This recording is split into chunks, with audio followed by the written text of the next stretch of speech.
Welcome to Pod Save America. I'm Jon Favreau. I'm Dan Pfeiffer. We'd be remiss if we didn't mention this week's Madison Cawthorn drama. I knew we'd get there.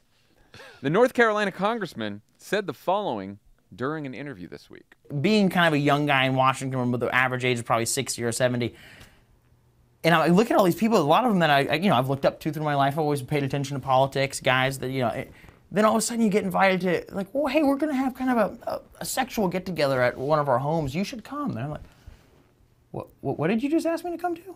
Yeah. And then you realize they're asking you to come to an orgy. Yeah. Or the fact that, there's some of the people that are leading on the movement to try and remove, addiction in our country. And then you watch them do, a key bump of cocaine right in front of you.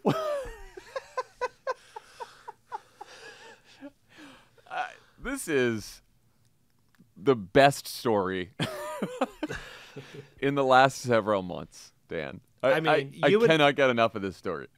You and I have done hundreds of podcasts together. We've talked about all kinds of things. And I've never known you to be more excited for a segment than you have been for this one over the last 24 hours. And I will say, I was a little late to this story. Like, I saw, like Tommy said something about it a couple days ago. I was like really busy with something else. And I'm like, what? Madison Cawthorn is talking about orgies? This has got to be like blown out of, what is going on? This must be blown out of proportion. And then I heard that clip. First of all, it's like, he's just talking. He's like, oh yeah, Washington, you don't know what's coming. And then he starts with sexual get-togethers, which is, quite a way to term an orgy. Sexual get-together.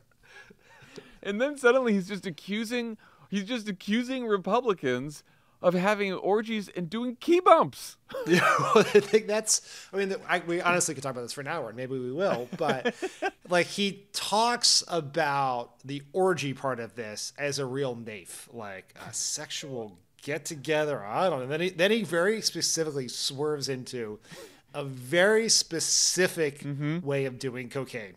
He's just like, an orgy? I've never heard of such a thing. And then they're doing key bumps of cocaine. Madison Cawthorn says this. Keep in mind, Madison Cawthorn has said a number of completely batshit crazy things. He cheered on the insurrection. He's had a racist website that he's been called out for. Like, the guy is bad news. He's like fringe right Marjorie Taylor Greene territory. But this, Dan, this statement about the coke orgies, this got Republicans pretty upset. Kevin McCarthy was very angry. All the other Republican members of Congress were very angry. And so McCarthy and Steve Scalise demand that Cawthorn has a meeting with them on Wednesday. And McCarthy comes out of the meeting and he tells reporters, Madison Cawthorn admitted that he exaggerated, that this wasn't true. He said, as a result, that the young congressman has, quote, lost my trust and is going to have to earn it back, which also is like the number of times, think about what Kevin McCarthy said about Marjorie Taylor Greene and Paul Gosar attending a white nationalist event where the crowd was cheering on Putin as he was invading Ukraine. And he said, she said she wouldn't be going to one of those again. But Madison Cawthorn talks about a coke orgy, and he is pissed. McCarthy is pissed. Why do you think that is? Well, everyone knows what the first rule of Republican Orgy Club is. Look, I don't know whether there really is a secret coke-fueled Republican orgy circuit, but if there were... It's a circuit. I like that we've expanded it to a circuit now.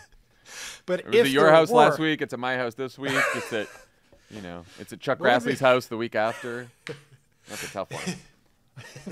Everyone's like, oh no, not the Grassleys. But I'm just saying that if there were such a coke-fueled orgy circuit, this is exactly how the organizers have said coke-fueled orgy circuit would respond to it. Yeah. They doth protest too much. They haven't been this upset since a member of their own caucus tried to hold Donald Trump accountable for an insurrection. they last were this angry at Liz Cheney and Mitt Romney for voting to impeach Donald Trump for inciting an insurrection. And now they're this angry at Madison Cawthorn for, for spilling the beans on the coke orgies.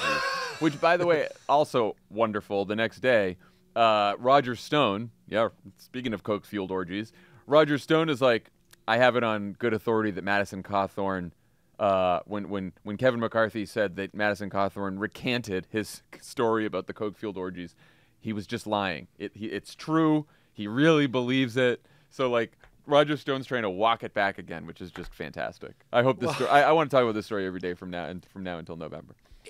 At one point in some of the reporting, it said that Madison Cawthorn admitted that he exaggerated the story. Right. So what's the exaggerated? Exaggerated how? What's the kernel of truth? Maybe it wasn't a key bump, right? Maybe it was maybe the orgy was smaller than he let on.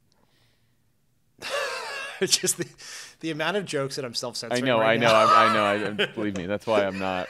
Nothing's coming out here. I just can't. Yeah, I think it is probably great for. It's in some ways it's a tragedy that this fell on a Thursday. Like, I'm very happy about it, but it seems like there's no question that Lovett is going to find a way to get this into the Tuesday pod. No, I mean, forget about the Tuesday pod. I'm afraid for what he's going to say on Love It or Leave It. He's already floated a few jokes to Tommy and me, and he's gonna go right up to that line, no pun intended. Okay, we just had a little fun with this, that's all. No one thinks it's a big political thing, except for the fact that it is crazy that the Republican Party is angrier about this than any of the white nationalist, racist, corrupt behavior of the rest of their caucus. So that, I will say, is completely nuts. As Vladimir Putin continues his murderous rampage through Ukraine, recently declassified U.S. intelligence has revealed new tensions and distrust between the Russian dictator and his own military. While Putin's favorability ratings among Americans in this week's NBC News poll has hit 1%. That's Osama bin Laden territory, Dan. 1%. But in the midst of this horrific invasion, one of Putin's few remaining fans here in the United States just asked him for a favor. As long as Putin now is not exactly a fan of our country, let him explain because Chris Wallace wouldn't let me ask the question. Why did the mayor of Moscow's wife give the Bidens, both of them, $3.5 million for them? That's a lot of money. She gave him $3.5 million. So now I would think Putin would know the answer to that. I think he should release it. I think we should know that answer. The admiration, of course, is still mutual. On the very same day, a Russian state television host said that it's time for regime change in the U.S., quote, and to again help our partner Trump to become president. So there's a temptation to laugh this off if Trump wasn't currently the front runner for the 2024 Republican nomination. So sadly, we cannot. What do you think, Dan? What did you make of all this that happened this week? People might not have heard this or seen this because it did not receive too much news coverage. I'm not going to deny myself the joy of laughing about this. No, you shouldn't. You shouldn't. Look, if we can't laugh in this dark time, what are we doing? Yeah. Because something can be deadly serious and funny at the same time. And I think this is that. Look, I get there's a lot happening in the world right now. There's a Russian invasion of Ukraine. We're still in a pandemic. We have inflation. We have a Supreme Court nomination. One of the world's most famous people slapped one of the world's also most famous people live on stage at the Oscars. Like, a lot of shit is happening. Lots happening, yeah. But this should be a giant fucking story. Because it shows just how deranged and out of touch with what's happening in the world Donald Trump is. And as you point out, he's not just a frontrunner for the Republican nomination. He is, in some cases, the frontrunner to be the next president of the United States, if you look at the polls. In some polls, he is in a hypothetical matchup. This is not to say that these polls are right or any polls are right, but it's not a far-fetched idea that Donald Trump will be president of the United States again. And here he is, taking the adage of the enemy of my enemy a little too far. And the reason it's serious is Trump did this once, as you may remember. And you know what happened? Russia interfered in our election. So it's like a big, giant fucking deal, and every Republican should have to answer for it. More Democrats should talk about it. The press should cover it more. It's a big fucking deal. Donald Trump publicly proposed entering a scheme with a murderous dictator who hates the United States and has threatened us in numerous ways and is currently murdering civilians in Ukraine. That's what Donald Trump just did. He said, and the key line there too, as long as Putin is not exactly a fan of our country. So there is this acknowledgement that he understands that the reason that Putin would want to help him is because Putin hates America. And so if Putin hates America, then maybe Putin will want to ally himself with Donald Trump. It is fucking gross. It is gross. Now, do you think there are any Republican voters who might reconsider their support for the candidate who the Russian government is openly telling us they prefer in 2024? Meanwhile, we have that going on, that the Russian government's like, we got to get Trump back in there. We got to help him get back in there again. I mean, the statement from the Russian television host that you read could easily have been a statement from Fox News. Like, that is the actual position of the majority of elected Republicans. A majority of House Republicans voted hours after a violent insurrection at the Capitol to refuse to seat the legitimately elected president of the United States and Joe Biden and put Donald Trump in. So I don't know, this is going to cause a lot of people to take their MAGA hats off, but it's a big deal, and it's a reminder of just the chaotic insanity that was Trump's era. It's not going to affect Trump's hardcore base, but it does have electoral impacts around the margin with some people, if and only if they hear about it now and remember it later. And again, Trump and Tucker Carlson and a few of these Putin fanboys that we hear from so much in right-wing media, like, they are a bit out of step with the Republican base on this one. Again, that's why I read that NBC News poll. It's not like Putin has the usual 30% of Americans, which is the Republican base number, that loves Trump, that loves all the bullshit they talk about. He's a 1%. Like, so Trump and Carlson and some of these idiots cozying up to Putin, like, that is not what not even most Americans, the vast, vast, vast majority of Americans want them to do. It will be interesting to see if Republicans use this against Trump. Republicans other than Mike Pence, right, who I don't really count as a real candidate.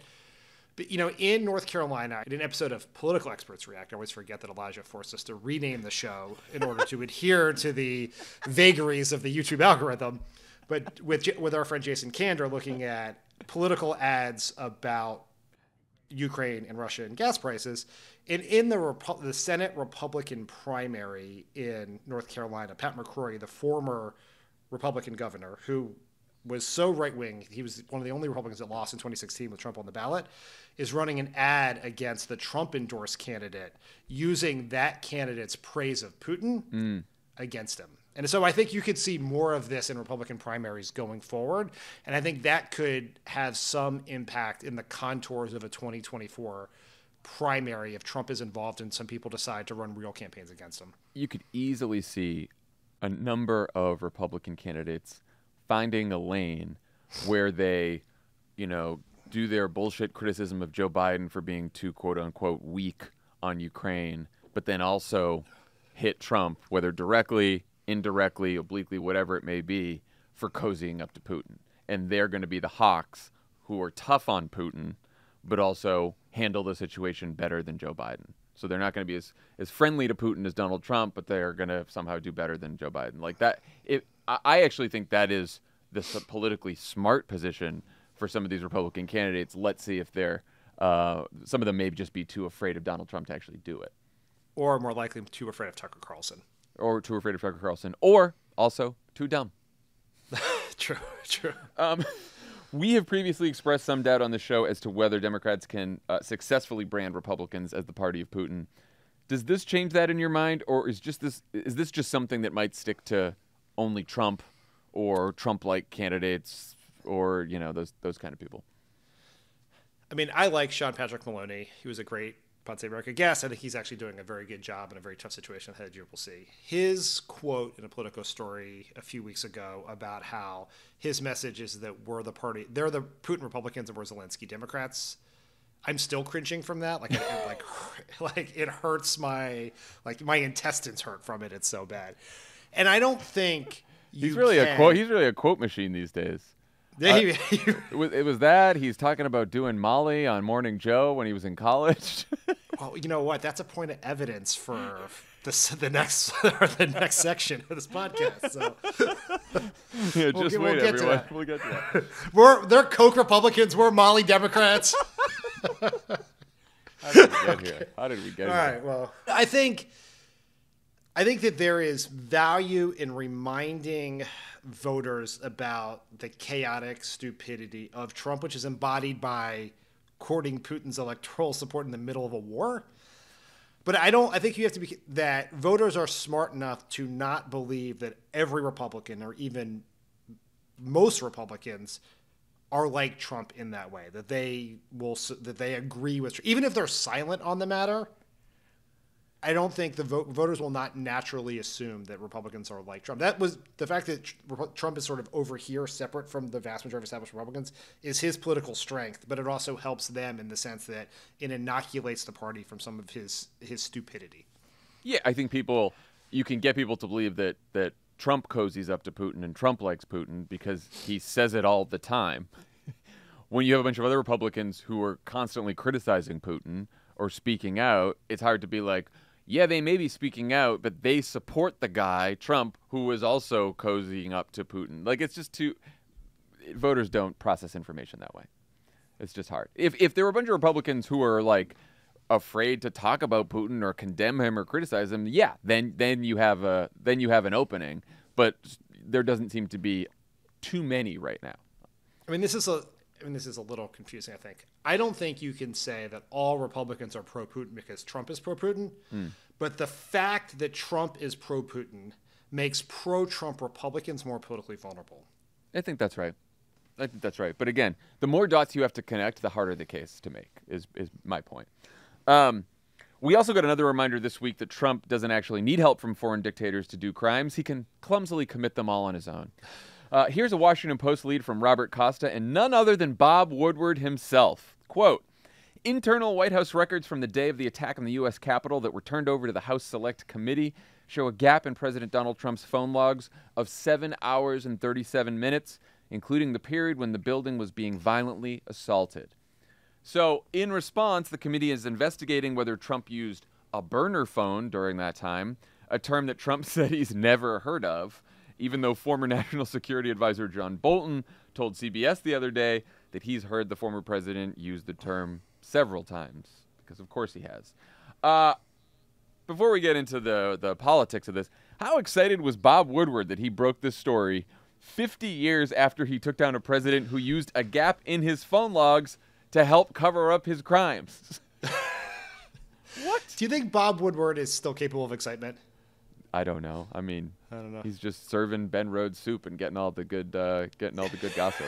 Right. He spit his soup out right on Ben Rhodes. Yeah, why are you asking me? Ask Ben Rhodes. He's Bob Woodward's soup friend. I just can't. It's like too much. I'm like, oh, Trump had a gap in the tapes? Just like Nixon, and we're finding out from Bob Woodward? What the fuck? This is just... How pissed do you think Carl Bernstein is? Yeah. It's like he's just been replaced with Robert Costa unceremoniously. I mean, brutal. What do you think the committee is looking to learn about what Trump was doing during that time that hasn't already been made public? Well, I guess we should just stipulate it's possible that Donald Trump didn't use the phone in the 7 hours. Or maybe he was in solemn prayer during that period of time. It's not possible because we know he was on the phone with Kevin McCarthy. We know that he was on the phone with multiple other members of Congress. Some of the call logs show that he was talking to Hawley, that he was talking to Jim Jordan, and then they stop, and then there's the 7 hours, and then whatever. But in reports, public reports since the insurrection, we know he was talking to a bunch of other people. So the question is just what phone was he talking to them on? Right. So this is part of the issue, to give it some sort of explanation, is the call logs will refer specifically to calls placed through the White House operator from his landline as president, or his official cell phone, I assume, if he were to have one. It would not include calls that he made on a personal cell phone, not include calls he made from a staff member's phone, which you're really not supposed to do as president because you're supposed to adhere to these presidential records. It would not include any calls he made on a burner phone, which I think would be truly amazing. If he's just got like Dan Scavino going to buy like Boost Mobile prepaid phones, like Obama phone. They're going right to HHS. They're getting all the Obama phones. They're using that. Then they're flushing them down the toilet with the other presidential records. Yes. I did some research on the Obama phone thing the other day, and people still believe it. And if you Google Obama phone, there are still companies who have bought the search term to try to get people to buy grifting cell plans. Wow. That is something. Yeah. That's a real conspiracy. I mean, no one cares about that. But anywho, back to this point. What I think they need to know to be able to put together everything Trump did. Who did he speak to? What did he say to those people? And the call logs give you, the investigators, a roadmap of who to interview, right? And then there is a question about, were there specific steps taken to evade White House and Presidential Records Act? Were records destroyed? There is a report, which I can't say it's credible yet, but that a senator received a call from an official White House number during that period. So why was that not included in the call logs? Were those logs destroyed? Which I would say Woodward and Costa say the investigators have found no evidence of that as of yet. Were they specifically was there a specific decision, because it was in the middle of a historic crime, to not keep the records? And we also need to know what Trump did or did not do to either encourage the violence or take steps as the commander-in-chief to stop the violence. And all of that roadmap comes from the calls made and what he said to those people. Yeah, I mean, the challenge here is that so much of what Trump was doing that day is already public, and what we know already through public accounts and through Trump's own actions is that he incited the violence and did nothing to stop it for a long, long time. Like we all saw the speech that he said, we're all going to march to the Capitol. We're going to try to, and then he refused to act to protect Congress. He didn't send out the National Guard for hours. We heard the whole story about how he talked to Kevin McCarthy, and he said, well, Kevin, those people that are storming the Capitol must be more upset about the election results than you. Remember, like we know all this. Just like everything else with Trump, most of it is out in the open. But I do think the key that I think the committee is looking for, the key evidence that they're looking for is like, did he communicate in any way with the attackers, the rioters themselves, or the people planning some kind of attack or a riot on the Capitol? Was there any communication there? And like you said, any communication about, whether it was DOD, whether it was members of Congress, whoever saying, hey, we got to somehow stop this violence. We got to act. And he was like, no, I don't want to. Right. So I think that's what we're looking for. So we'll see.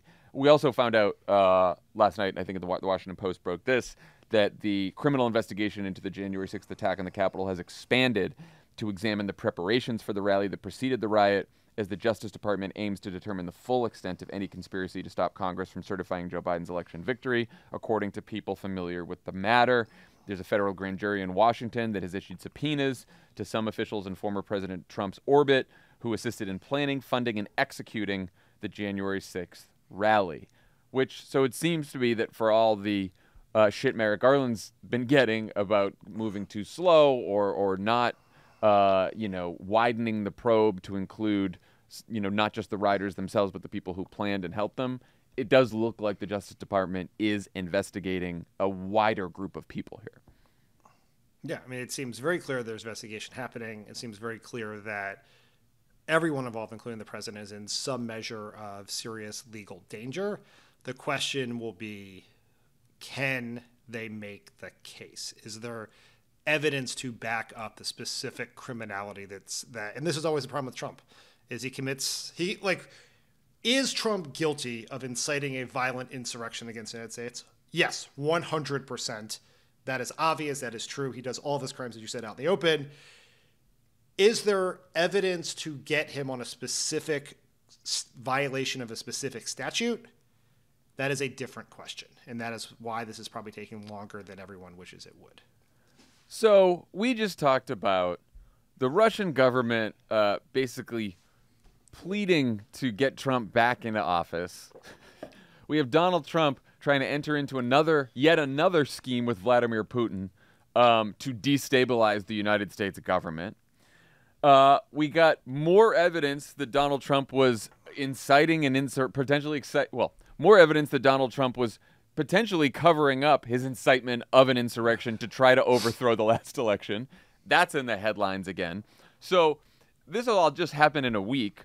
Our good friends at Politico weighed in on all of this with the headline, "Could Trump blow the midterms for the GOP?" And they argued that, quote, "The January 6th committee's major reports, when released this year, will force every candidate to discuss Trump in 2020. And as the midterms approach, Trump himself will be a central player in campaigns everywhere, whether either party likes it or not." What do you think about that? Obviously, elections are decided by a more complex set of factors than one thing or one person. The state of the economy, the state of the pandemic, just the map, right? Does the Senate map come up on a good year or a bad year? All of that is going to play into this. But I do think that the Trump being in the news is good news for Democrats, right? There are some Democratic strategists, not many, but some who I think are under the view that, like, we shouldn't talk about Trump, we should ignore Trump, because if you talk about Trump, you get Trump turnout. Well, I think it's worth looking at Virginia for a second, because even though Terry McAuliffe awkwardly and terribly said Trump's name all the time, Donald Trump did not campaign in Virginia. He was not in ads in Virginia. He had endorsed Youngkin, but was really sort of distant from that race. And they saw a huge surge in Republican turnout over 2017. And so if Trump is in the news, it means a couple things. It means we're talking about Trump and his crimes and his chaos and his stupidity, and not just the price of gas, fights among Democrats, Joe Manchin, Kyrsten Sinema, all this other stuff. And in Virginia, think about it this way, which is there were about 2.4 million people who voted for Joe Biden in 2020. Terry McAuliffe, and Joe Biden won by 10 points. Terry McAuliffe lost by a little bit less than 2 points, and he got 700,000 votes less than Biden. So that 700,000 people is two groups. It is some people who voted for Joe Biden and then voted for Glenn Youngkin. The other are people who voted for Joe Biden and decided not to vote in 2021. And any chance we have at the midterms involves activating people who voted for Biden and getting them to turn out in the midterm, and keeping people who are Republican or Republican leaning who voted for Biden with us in 2022. And Donald Trump helps on both those fronts. And so having him up there in the news doesn't mean you have to do it deftly. You can't just say Trump's name all the time. You can't call people Glenn Trumpkin. But having in racist stakes elections reminds people the chaotic criminality that made a lot of people get involved in politics, made a lot of people leave the Republican Party. And so in that sense, I think it could, Donald Trump on his own will blow it or not, no, but it will certainly help Democrats give us a fighting chance.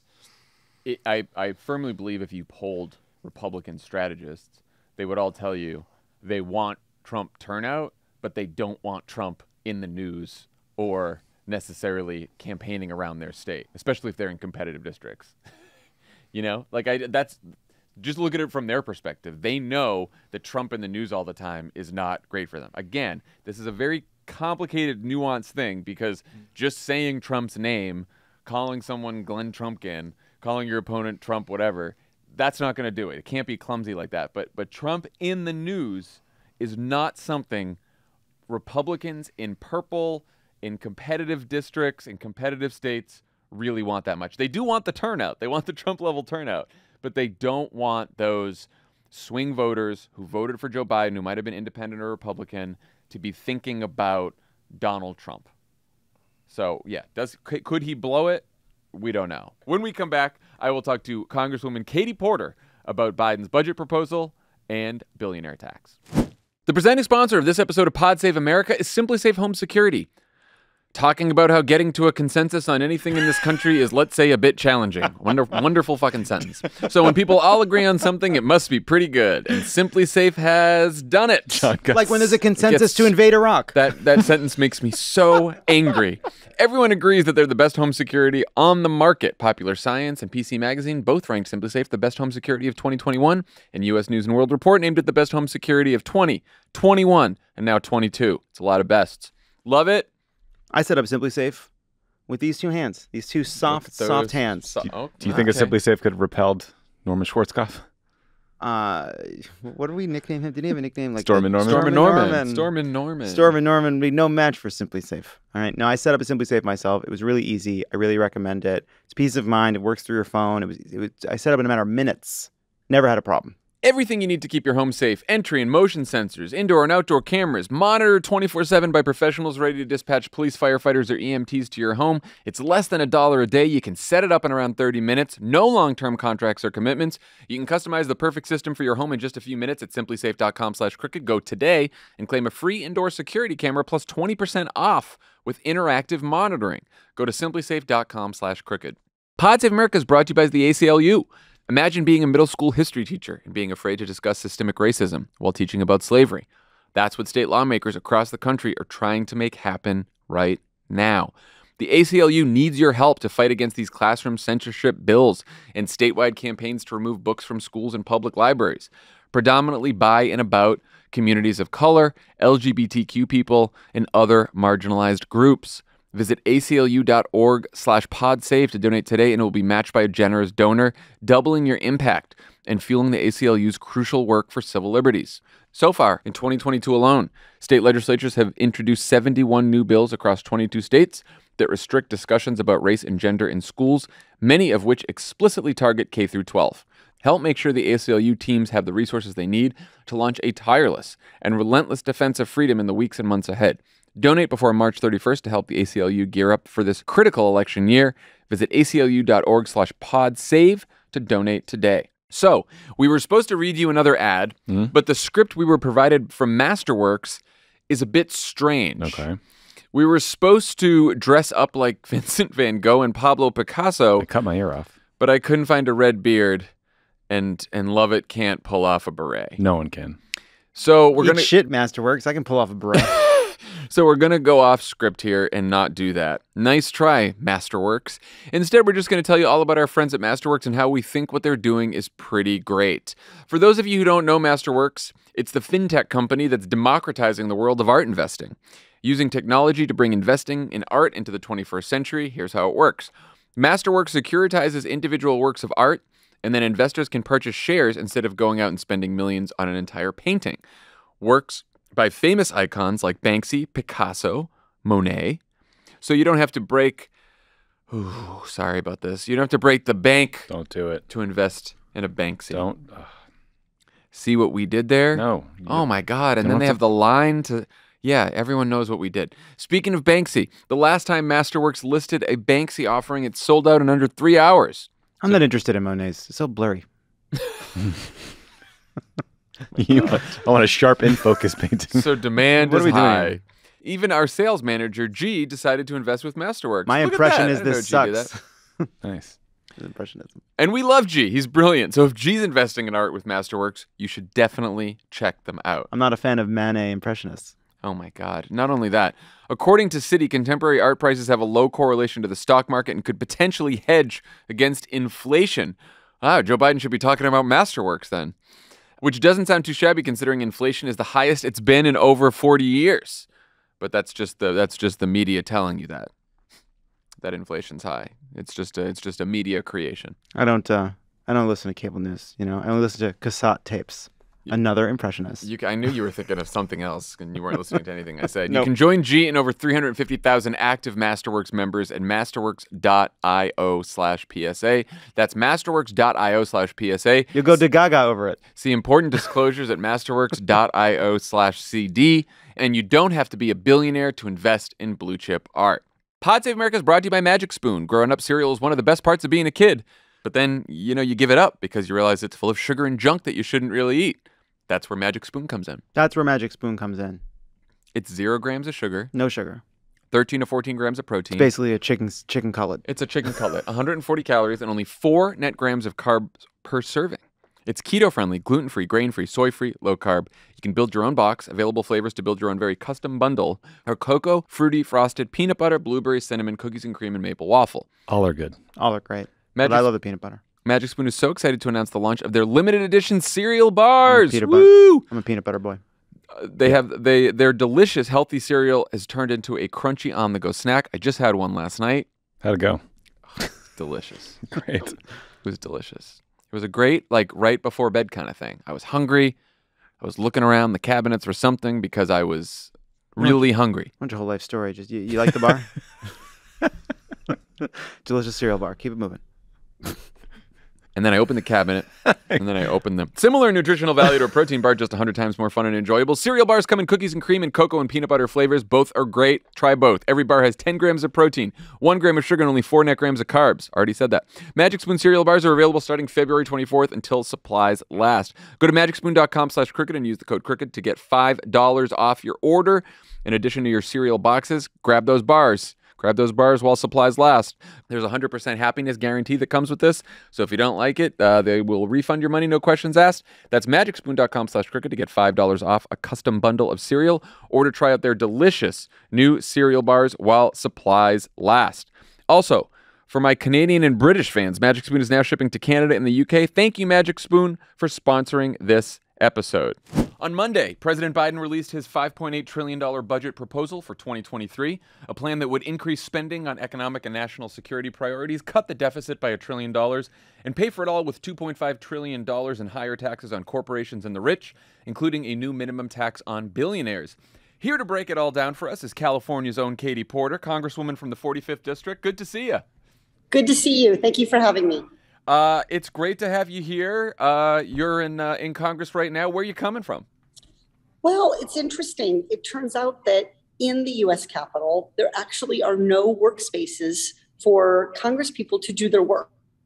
So far today, I have been booted out of the Speaker's lobby, the room off the cloakroom itself, the women's bathroom, which I finally resorted to, which is definitely not an appropriate workspace. And now I'm coming to you kneeling on the carpet of the Rayburn room, where I'm very certainly shortly going to learn that work is not permitted here either. So can we get Katie Porter a cubicle here? What's going on? Yeah, well, I mean, it's really interesting. Like the workspaces we have, there are no actual table and chairs because apparently we're not supposed to actually like write or like do real work. We're supposed to be like.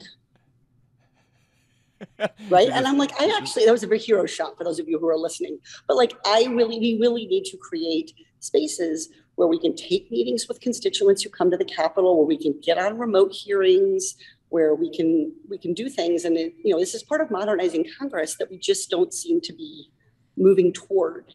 So when I went into the workspace where they directed me, there were just huge computers and printers and landlines and cords. And I said, well, there's no place to put my iPad on this area. And I said, by the way, are those printers wireless? And they said, oh no, you can't print to those. Technology in government is tough. You're really much better off at a Starbucks, I think is the message, or, particularly a Starbucks that's unionizing. But we really need to think about, if we want to see our members hard at work, creating workspaces where they can do exactly that. So you don't have to kneel for Pod Save America. So I literally am kneeling here at the Pod Temple in order to be in conversation with you about the budget, which is so important. Outrageous. Well, let's talk about the budget. Biden's budget proposal is just that. It's a proposal. A lot of hopes and wishes. You guys in Congress are the ones who actually have to write it and pass it. What do you like? What do you want to change?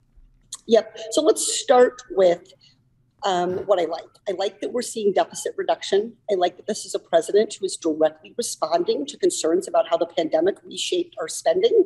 And I think that's a really important thing for people to take a look at, is that this is a budget that was very carefully put together, not one that's just there to score quick political points, but one is to set our country up for economic success for the decades to come. I like the funding for pandemic preparedness. Congress should get this done, but we clearly haven't. So the president is pushing us, and that's a healthy relationship. Climate crisis, incredibly important. The longer we wait to spend to address the climate crisis, the higher the price tag gets. So the president's budget allots $44.9 billion to address the climate crisis. If we don't spend that money today, next year that price tag goes up, and the tools we have to address the climate crisis become more difficult, become reduced. So I also like the money for medical research. I think that's really important. And I want to make sure, like I spoke with the White House staff yesterday about this, about making sure that medical research dollars, our tax dollars that we are allotting, that we are putting clauses in those medical research contracts so that we are able to actually afford the life-saving drugs and cures that come out of it. The last thing I like is the approach on taxation. It is really, really important that every American, regardless of their income level, feel like they're paying their fair share, feel like they're chipping into our collective well-being. And so I think the effort to crack down on loopholes globally is important. I think the minimum tax for billionaires is important, and raising the tax rate for corporations. I want to mention one thing about that. You can set that tax rate for corporations at anything you want, but if you don't fully fund the IRS, and you don't close those loopholes, they won't pay that rate. So I think people too often focus on the rate of taxation and not on the effective collection of taxes and what corporations are often paying. So while I applaud President Biden trying to put the tax rate back where it has been, it'd be the lowest rate ever in modern history, taking it back to 28%, it still, you have to do the work of collecting those taxes. So that's what I like. What don't you like? What do you want to change? Well, so I think one of the concerns I have is taking a hard look at the Pentagon and defense budget. Now, so everybody knows that number in the defense budget is bigger than the number in the non-domestic spending. But this president proposed a smaller increase for the Pentagon, 4%, than he did on the domestic spending side, which was like 5.5%. But I think we have a duty with every tax dollar to look at where is it going? What are we getting for this money? And I don't think that there's any pass for the DOD or for the Pentagon on that. We have to be doing that work. And so I'm going to be digging into that defense budget in more detail. I do see some signs of progress. For example, being willing to, kind of take a harder look at the F-35 program, which is not taking flight, shall we say, and being willing to crack down on that. But I think I think one of the things we saw last year was the Pentagon made their request. The president fully met it. Then, right at the last minute, the Armed Services Committees voted to add 10% to the amount that even the Pentagon told us they needed. So I just think there's often a gap between giving our service members what they need, which I will always support, and giving generals what they want, where it's my job to really ask, is this serve the bottom line? Does this keep our country safer? I got all excited about this billionaire minimum tax, and then Joe Manchin killed it like he has done to so many of our hopes and dreams over the last 2 years. What do you think can actually get done on taxes between now and the midterms, or in this budget, or in whatever reconciliation bill you guys end up? Yeah, I mean, look, I think people oppose this billionaire's tax at their own political peril. The American people understand that this is not fair. And fundamentally, they understand that this is crippling our economy. Our economy is doing great. Families are not. And the reason for that is that we have a wealth inequality problem. We have an income inequality problem. So I think this billionaire's tax, the polling on it is off the hook. The reaction of the American people to it is off the hook. And, I think this goes back to really, the American people want us to understand their situations. This is why people like that I drive a minivan. I mean, yes, I don't know how else to get 3 kids around suburban Orange County. When the pandemic hit, people were like, oh, look at Katie's kitchen. It's so comforting. It's like she has this like shitty white refrigerator. And I was like, yes, because that's all I can afford. Like, right? So, but the reality is we have a lot of people in Congress for whom that billionaire tax might have a bite. And, it'd have a bite for them, it'd have a bite for their big donors. And I think that kind of cycle of cynicism and skepticism, because we don't advance policies that serve literally in this case 99.99% of Americans. The billionaire's tax would apply to the 0.01%, people with over $100 million. And let me tell you, if you're asking yourself, is that me? It's not. If it were you, you would have already had 42,000 high-paid lawyers and accountants calling you in a panic. So if you're wondering, is this billionaire's tax going to apply to me? I assure you it's not. Do you think it's has any legal issues at all? Because some people are saying, if it's a tax on unrealized gains, that's hard to do. Like, is this all legally sound in your opinion? Let me give you an example. Property tax, which, big issue in California. And President Trump made it a bigger issue with his terrible cap on the SALT deduction. Property tax is a tax on unrealized gains. My house may go up in value and my taxation rate goes up. I'm not selling my house or moving out of my house. I'm just paying tax on the increase in the value. So there is precedence for doing this within our taxation system. And look, I want to keep this in mind. Anybody who wants to say, oh, I don't want to do anything unconstitutional, keep in mind, this billionaire's tax only kicks in if you're not paying 20%. So if you simply would just pony up your fair share, like all of the rest of us who get in our cars and go to work and get in trouble if we get there at 9:35 instead of 9:30, you won't have to worry about this. So if you're already paying 20%, this is not going to be an issue for you. So it's a minimum tax, which I think is really important for people to understand. It's just trying to set a floor. So I personally, I understand the legal arguments, but I think when you look at what happens to people with property tax, that is a great example of an unrealized gain where we all feel our taxes go up on it. It's hard to figure out where the sweet spot is here, because I've heard Manchin say he's happy to raise rates on the highest earners, and then Sinema doesn't want to raise the rates. Like, is there some kind of tax increase on the wealthy and big corporations in general that you see satisfying both the Sinema concerns and the Manchin concerns, who are both seem like in theory they want the wealthy to pay more, but continue to shit on all these proposals? Yeah, I mean, I think the Venn diagram of what Senator Manchin and Senator Sinema support is actually like two circles that don't touch. That's so tough. That's tough. There's no overlap there. It's a very thin line that we have to try to find, and it's like you see the line and then it disappears on you. Yeah. So look, I think that there's 2 points to make. One is anytime you hear someone say, "Oh, I'm good with this" or "I'm good with that," you should ask yourself why.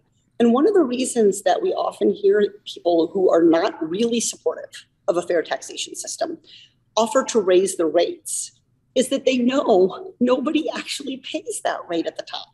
So for regular wage earners, if you move the rate up from, say, 18 to 20, we pay that extra. But for the very top, when you move the rate from, say, 25 to 28 or 30 to 35, they don't end up paying that because they have all of these strategies to basically keep their income year after year, generation after generation from being taxed. So for me, if I earn an extra dollar, which I can't because of House ethics rules, but if I ever did earn an extra buck, then that extra buck goes on my tax return and it gets taxed. But when someone gets hundreds of millions of dollars of shares of a corporation, nobody doubts that has value. Nobody doubts that's being given to them because of their work as a CEO or as a board of director. To not tax that, doesn't really capture what they're really earning and what they're really living on. So, do I think that, I hear Manchin, I hear Sinema, I think the reality is there's a lack of trust in what they say. They need to put forth a proposal. The burden should be on them to make their pitch to the American people. I want to talk about inflation. I've seen a lot of folks on Twitter say, people are worried about gas prices and inflation and the economy because the media and the Republicans are focusing on that narrative. You're talking to constituents all the time in Orange County. What do you think? Oh, listen, John, I put back blueberries at the grocery store. They were $5.99, and I can't afford it. Yeah. I told my kids, they're like, Mom, we never have bacon anymore. And I was like, right, because we're going to have pancakes and you're not going to have the bacon and you're going to be just fine because it's too expensive. So I buy it when it's on sale. So I do think people are feeling the pinch. I will say, I think the overarching increase in things like food actually hit most families harder than gas, but that depends a lot on how much you drive and how often you drive and your commute. So I don't think it's just talking points, but here's what I think, where I think the Republicans are being disingenuous, and I think we have to call them out. What they're really saying is inflation's a problem, so we have to lower wages. That is a corporate talking point that directly benefits businesses. What we need to do is lower costs. So when we make healthcare more affordable, when we make childcare more affordable, when we crack down on profiteering, right? You know, the oil and gas companies paid out $38 billion in stock buybacks, but they can't take down the price at the pump by 38 cents a gallon. So I do want to tackle inflation. I think it's incredibly important. I do think it's having a bite. I see it in my own family.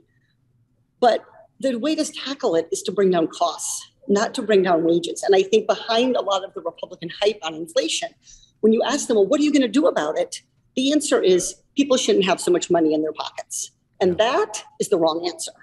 Well, so the other thing I see is a lot of, well-meaning liberal economists saying like, oh, Democrats shouldn't be talking about how corporate consolidation and price gouging are affecting inflation or causing inflation because that's not the cause. So Democrats should stop talking about it. What do you think about that? Yeah. No, listen, I mean, I think we should just name names. Larry Summers. Listen, the reality is corporate consolidation. Let's go back to fundamentals. Let's talk about what makes a market work. Let's talk about the premises of capitalism. Competition and markets are what makes supply and demand work. It's what brings them into balance. So if you have consolidation, which we have in the meatpacking industry, where guess what we've seen? Inflation. Where we have in the travel industry, guess what we've seen with carbon? Inflation. Where we have, so when you don't have competition, you don't have an actual market. We don't have a market in healthcare because you can't figure out what anything costs. Right. And you can't shop around because your insurance company limits you, and you can't get a price quote on getting a mole removed if you think you have cancer. You just pay what you pay. Where we don't have competition, whether it's through market consolidation or market failure, then we're going to see prices go up. So the solution here is to simply, any economist who is claiming to be a capitalist and should be basically saying, I stand against market failures. I believe in healthy markets. Here are the markers of a healthy market. And everybody knows that a marker of a healthy market is competition, it's consumer choice, it's price transparency. We don't have those things in most of our biggest expenses. We don't have it in health. We have very few choices in childcare. It's very difficult to find right now. And so we need to create more competition. So I really applaud. I think this is an area where the Biden administration has done transformative work in putting people in place who really believe in capitalism. They don't believe in corporate cronyism. They believe in capitalism. And they're trying to force these large competitors, large companies to actually compete. They're trying to make room for small businesses to innovate. That's capitalism. I know the Congressional Progressive Caucus met with the president on Wednesday. I know there was a lot of talk about executive actions. We've talked a lot about, the president, how the president could act on student debt relief. What are the other sort of top executive actions you hope the president will pursue between now and the midterms? And how did you walk out of that meeting? Did you get a sense that he was going to take some, or? Yeah. So I walked out of the meeting with 3 little packages of M&Ms for my kids because I just wanted to take one little White House piece of swag. And I said, I'm going to give this to the kid I like best. And the president said, no, you can have one for each of your children. That's very generous. Yeah, I thought so. I don't want to have to, pick a favorite. But look, what the president said is dead right. He said, I'm focused on things that will help address the costs families are facing. And this is exactly what the Progressive Caucus was saying. So prescription drug pricing, education, right? Whether it's preschool, whether it's community college, whether it's student loan debt, childcare, right? Which remains unaffordable and is keeping people out of the labor market. And then climate. because we really do face a need to get ourselves out of this cycle of energy exploitation that we're in. And so those were the four big things that we talked about. There are other urgent needs, including investment in housing and other things. But I think prescription drugs, climate, education, childcare were kind of the four main talking points that both we raised with the president and the president raised back with us. Did he seem amenable to taking action on some of those priorities on his own if it doesn't end up in reconciliation, or reconciliation for some reason doesn't work out? Yeah, I mean, I think the thrust of the kind of discussion was there's a lot of, there's sort of a bottleneck in Congress where it's like, well, we don't want to act on these things if we're going to do it through reconciliation. We don't want to take individual action. Right. And we don't want to take individual action if we're going to do it through executive action. But we have to have a sort of order of operations. What is the best way? What's going to go first? What problems are we going to tackle in what order? And I think it depends on the issue. I think there are some things like raising leasing rates on oil and gas on public land that the president can and should do by executive action. I think there are other things like some of the larger tax credits and things around electric vehicles that we need to do through congressional action. So I think the goal is to get unstuck. I mean, as I often said, just because Joe Manchin decided to refuse to build back better doesn't mean that any of the problems that the American people face cease to exist. Right. Just because Washington ceases to act doesn't make those problems go away in my constituents' lives. So last question, Republicans are the party out of power. They're trying to make this election a referendum on the president. Democrats are the party in power. You're trying to make this election a choice. How are you framing that choice when you're talking to folks in your district? Yeah. So look, I think it's really important that we talk about where the Republican Party is today. And it's also important to talk about what we've done as Democrats, but we can't be afraid to paint the alternative for people. This is a party that has refused to create a fair taxation system. This is a party that has opposed doing anything about climate. I think it's really easy to talk about where Democrats haven't been able to get things over the finish line. But do you know why we haven't been able to get things over the finish line? Because we have zero Republican support. So the number of Republicans who were willing to step up and act on climate, zero. The number of Republicans who were willing to do something about childcare costs, zero. The number of Republicans who were willing to help make college more affordable for your kids, zero. If you have a Republican-controlled House, families can count on getting zero help going forward. That's good. I like that. Katie Porter, thank you so much for joining us. I hope they give you a workspace somewhere. I hope I can walk when I get up from kneeling. I'm sorry you had to kneel during this interview. Oh, my God. Well, thank you for doing it. We always appreciate you coming on Pod Save America. Thank you. Take care. Bye-bye. Pod Save America is brought to you by Chili Sleep. Science tells us the best way to achieve and maintain consistent deep sleep is by lowering core body temperature. Temperature-controlled sleep repairs muscle after a hard day's work and improves cognitive function, so you always start your day feeling sharp and alert. Chili Sleep makes the coldest and most comfortable sleep systems available. They create the environment that meets the body's natural need for lower core temperatures, promoting deeper restorative sleep.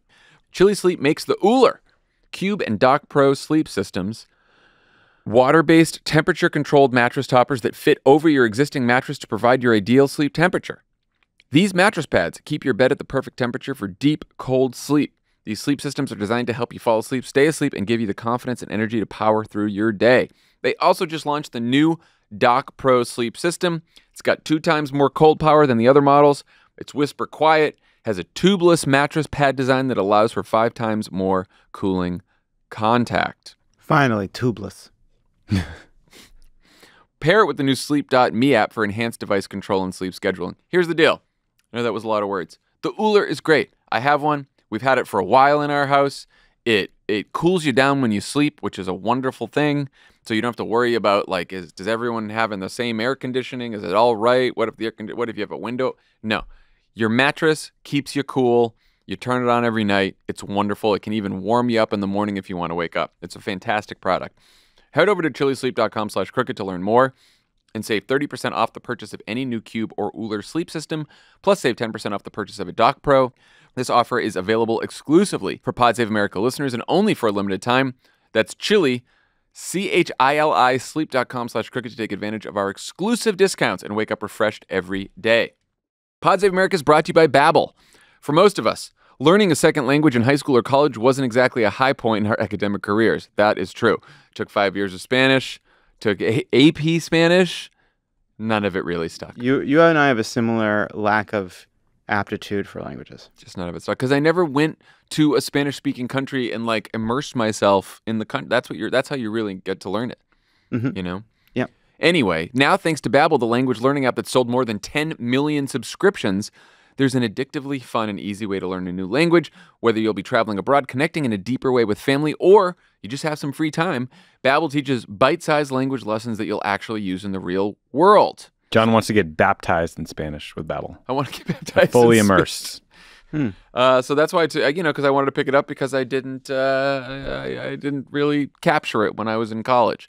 Babbel's 15-minute lessons make it the perfect way to learn a new language on the go. Other language learning apps use AI for their lesson plans, but Babbel lessons were created by over 100 language experts. Their teaching method has been scientifically proven to be effective. With Babbel, you can choose 14 different languages, including Spanish, French, Italian, and German.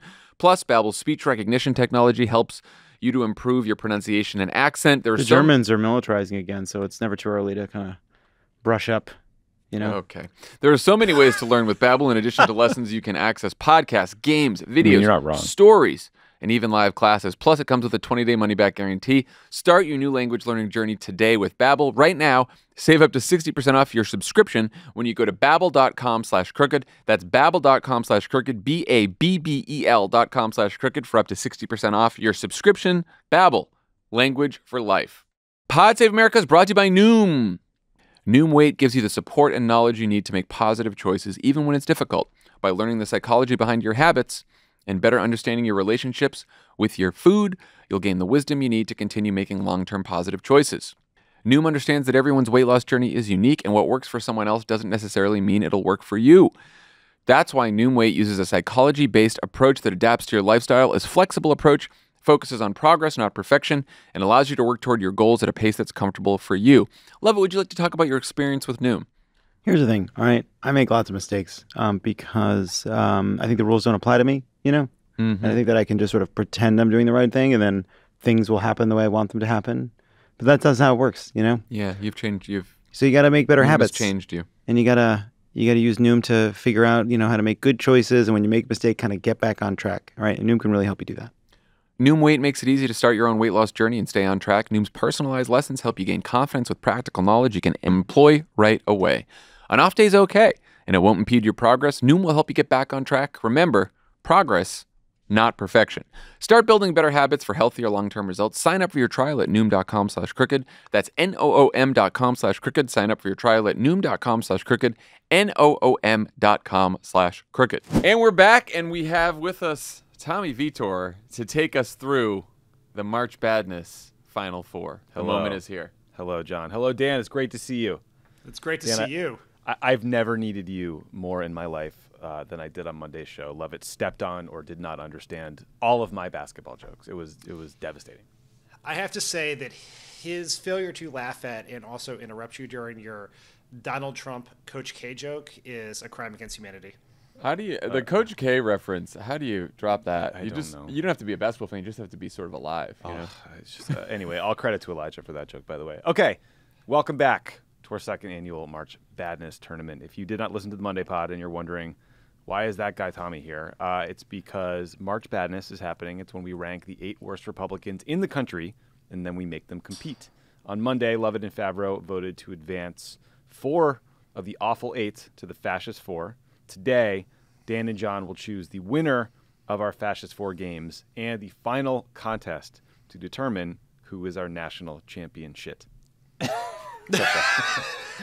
The joke so works. Okay. Yes. So Dan and listeners, here are the results from Monday. In the West, Congressman Paul Gosar edged out the Arizona Republican Party. In the East, Ginny and Clarence Thomas slapped an injunction on Dr. Oz. It's very hot right now. In the South, we had arguably the biggest upset of the tournament when 1 seed Donald Trump was defeated by the rest of Florida. And in the Midwest, America's least favorite blow-dried insurrectionist Josh Hawley beat a belligerent Buckeye named Josh Mandel. So our final contest, our final Fascist Four, is a 6 seed, 3 seed, 4, and 7 seed. Madison Cawthorn would be disappointed that we didn't go all chalk, Dan. You know, I was going to say there's two reasons Tommy's here today. One is, of course, for March Badness. The second is this was a Slack actually sent by Tommy Vietor yesterday. Why does Dan get all the orgies? because he knows we were talking about Madison Cawthorn today. So I'm glad you got a Madison Cawthorn joke in there. Very jealous. We also asked our audience to vote on the Awful Eight. They did so on the Pod Save America Twitter account. They were mostly in agreement with Lovett and Jon's choices, except they had Donald Trump beating the rest of Florida to advance.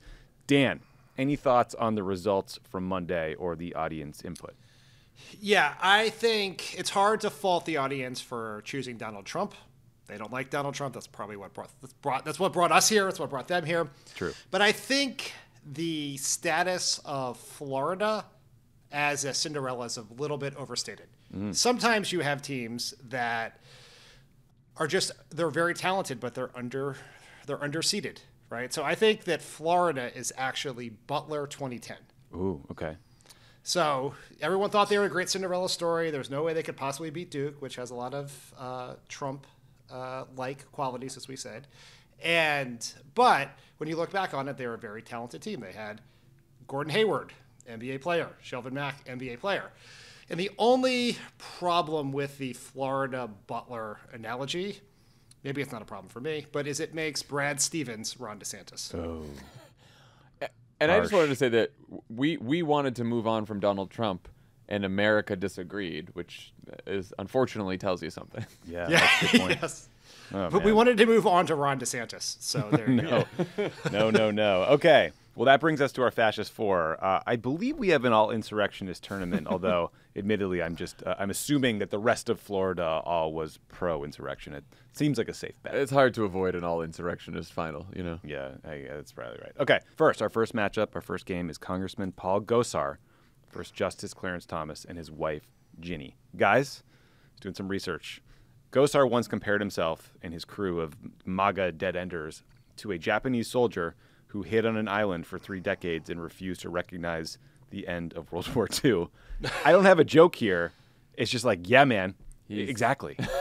That's a level of self-awareness that I did not expect from Dr. Paul Gosar. Yeah. He tweeted this. Yeah, look, the guy is fucking nuts. He is a Looney Tunes individual. Gosar is going head-to-head, as I said earlier, with Clarence and Ginny Thomas. Guys, we know that Ginny puts in the work in the film room. She does her own research. She texts YouTube links like, Trump sting with CIA Director Steve Piesnik, the biggest election story in history, QFS blockchain. She sent that to the White House Chief of Staff. So, who do you guys got? The Thomas family or Paul Gosar? So, here's my thoughts on this. Paul Gosar, fucking crazy as they come. You have someone almost equally as crazy in Ginny Thomas, also big insurrectionist, also sending nutty links to everyone, but also on her team is someone with real power, which Paul Gosar doesn't have. Clarence Thomas, one of the 9 justices, been just sort of handing down the worst possible opinions for decades now. I think I got to go with the Thomases.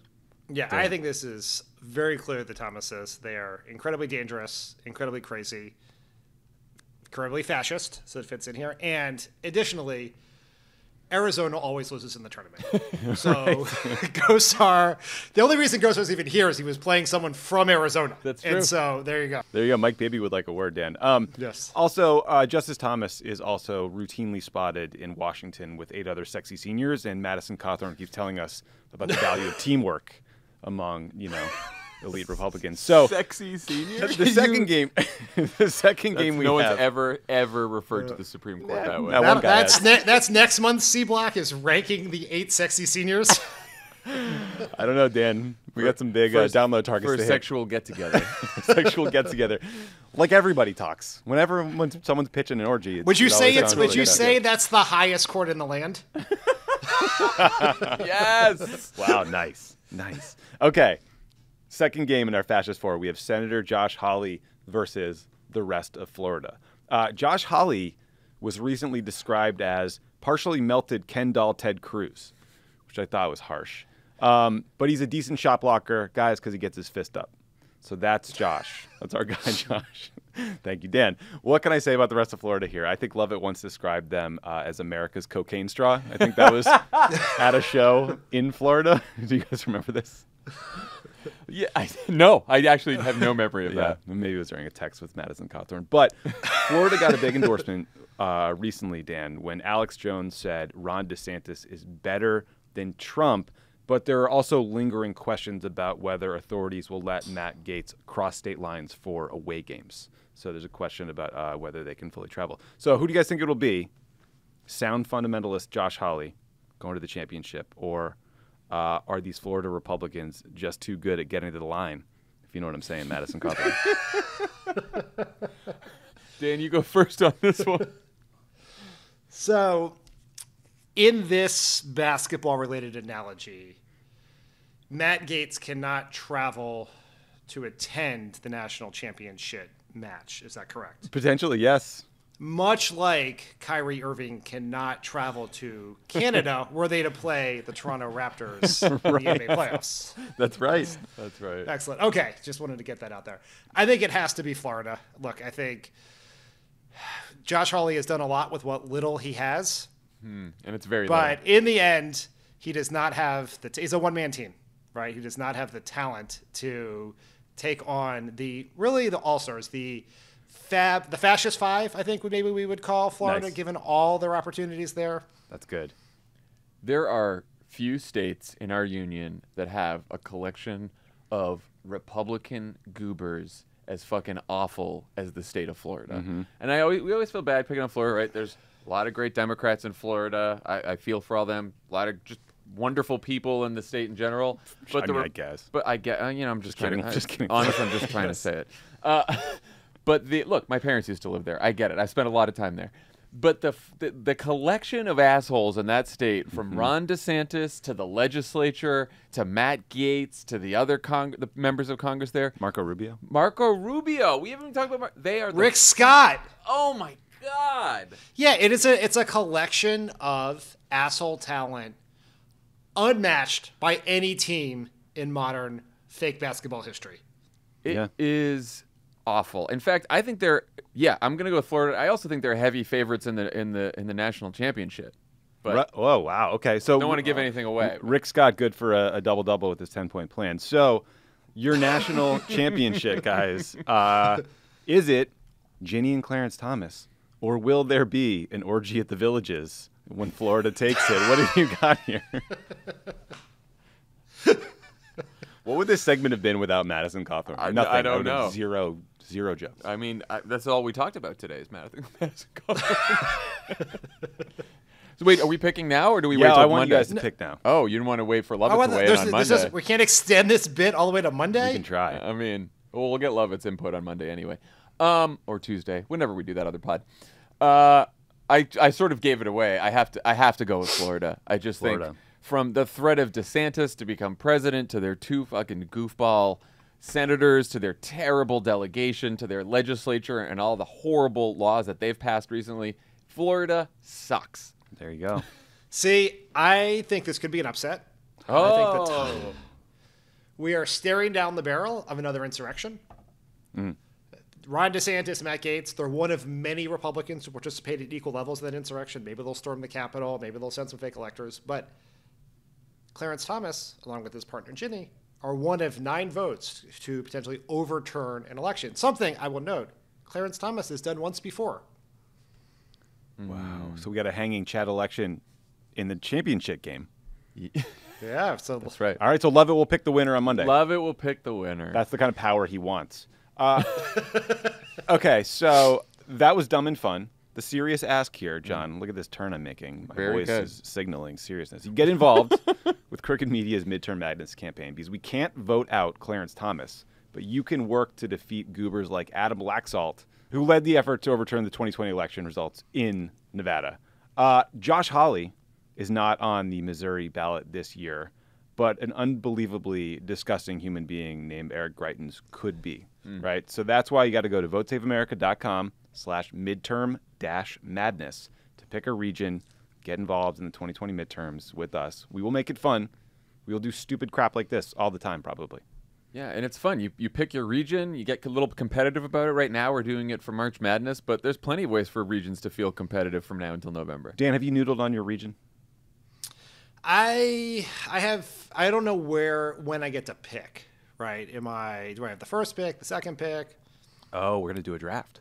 Yeah, I feel like we should give Dan the first pick. I'm making that executive decision right now. You don't have to do it right now, but we gotta pick eventually. The four of us. We haven't talked about this because we've been so busy making Madison Cawthorn jokes and doing March Badness. Look, but I think we give Dan. He's our elder statesman. I think he gets the first pick. Wow, wow, Dan. Seems fair. Number 1 overall pick, lottery pick, Dan Pfeiffer. And Lovett's not here, so he gets the last pick. Hopefully Dan won't hit the transfer portal because that joke was so harsh, much like a lot of his Georgetown Hoyas are lately. You know what? That's okay. We can swap out some members of the team that lost every single game in the Big East for some other players. I'm okay with that. Okay, that's fine. Well, that's it for my time here. Great to see you guys. Tommy, thanks for joining the Thursday pod. Katie Porter, thanks for joining. And Madison Cawthorn, thanks for letting us know where the party at.